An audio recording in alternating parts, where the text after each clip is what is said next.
काम पुगो कार्य सिद्धि होस् भनी भगवान श्री मानव नारायणको मूल मन्दिर निर्माण कार्यमा 120 रुपियाँ सहयोग गर्नुभएको छ।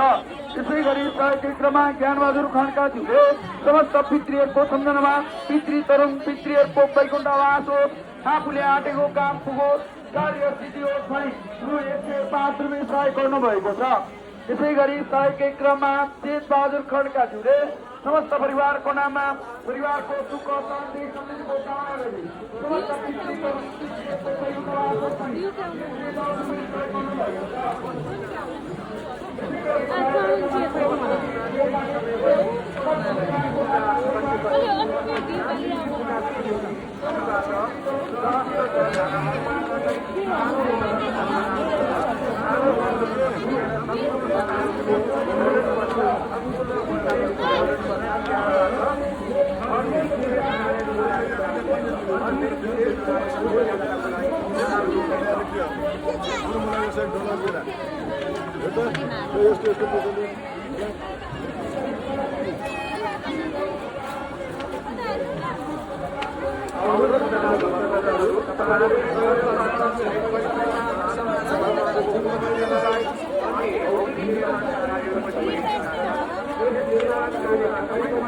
रौदो होइन मान्छे धेरै अगाडि लागिसकेर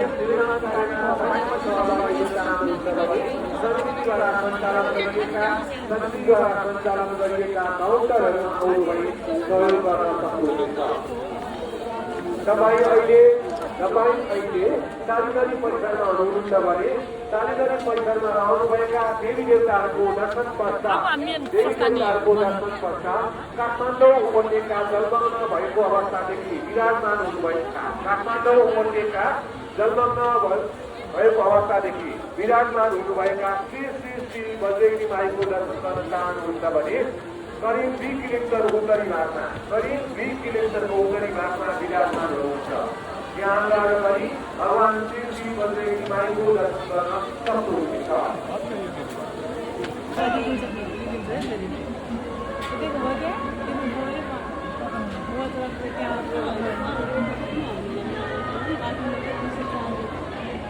भुलपुरमा आफ्ना बहुमूल्य सामानहरूको ख्याल गर्नुहोला। भुलपुरमा आफ्ना बहुमूल्य सामानहरूको ख्याल गर्नुहोला।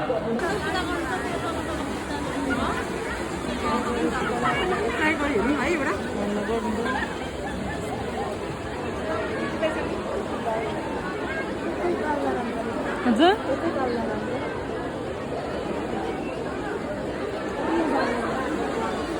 उता उहाँ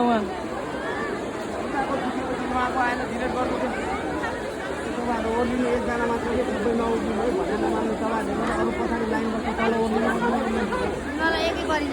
एक एक गरी होइन एकजना मात्र बाबु पहिला हेर्नु न माथि बिमारी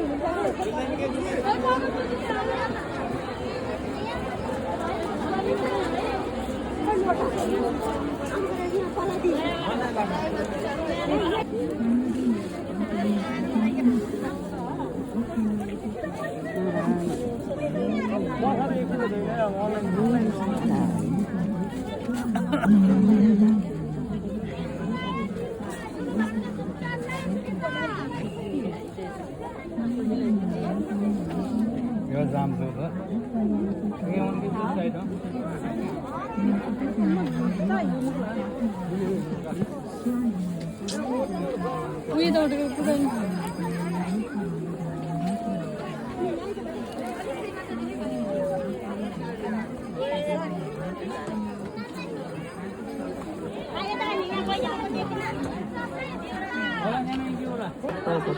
यहाँ सुपर मिडियामा भेज मोमो चासो ममरी साथै खुवा ममरीको राम्रो व्यवस्था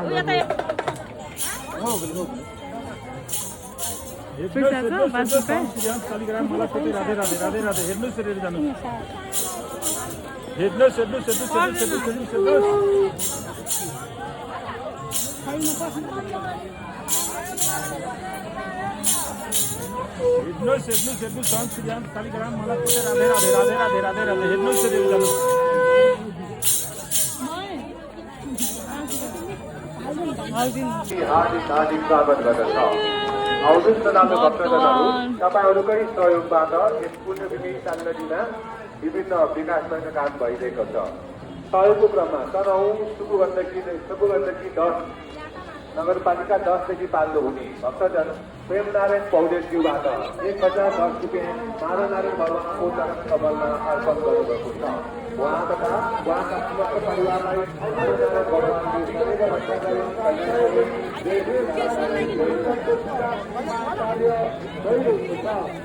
हजुरहरूको सहयोगमा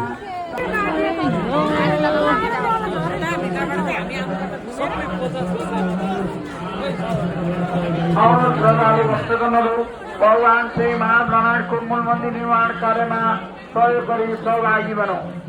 सहयोग भनेको यति उति गर्ने छैन, आफूले सक्य जति गरी पुण्य लाभ आर्जन गरौँ।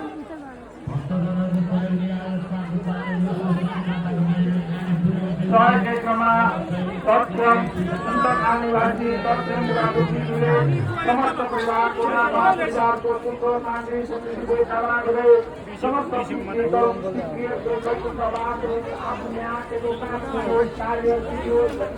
भगवान श्री महानारायणको मूर्ति निर्माण गरेर एक सहयोग गर्नुभएको छ। उहाँको परिवारमा